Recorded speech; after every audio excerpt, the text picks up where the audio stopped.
En moyenne, chaque année, maintenant on est rentré en régime de croisière, c'est plus de 10% de notre effectif permanent qui est engagé dans une formation diplômante qui va lui permettre d'aller chercher une qualification supplémentaire et d'avoir une véritable carrière professionnelle avec promotion.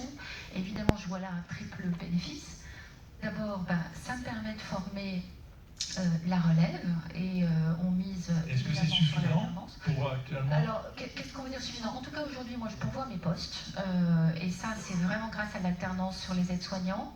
Sur les infirmiers, je reste encore en partie bloquée par le fait que la voie privilégiée pour entrer en IFSI en France, c'est Parcoursup, c'est post-bac, et que c'est très compliqué de récupérer une formation d'infirmier lorsqu'on a commencé par travailler comme aide-soignant et qu'on veut raccrocher, alors qu'en Allemagne, c'est juste la voie unique. Pour devenir infirmier en Allemagne, on est d'abord aide-soignant, et puis ensuite, on fait sa formation en alternance pour devenir infirmier, il n'y a pas d'autre solution.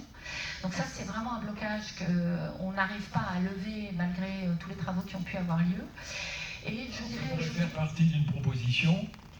Alors, je vais vous dire très simplement de supprimer les quotas. Ça, c'est sûr. Et puis, plus globalement, de créer... Et puis, dernière chose, aujourd'hui, le métier qui me pose le plus de difficultés, ou en tout cas qui vraiment me préoccupe le plus, sont les métiers de la rééducation, notamment les kinés, avec là aussi des quotas qui sont extrêmement sévères en France et qui conduisent aujourd'hui beaucoup des jeunes kinés à se former ailleurs, parfois très loin, et à revenir. Là aussi, c'est assez absurde quand on voit tout le bénéfice d'avoir en nombre suffisant des rééducateurs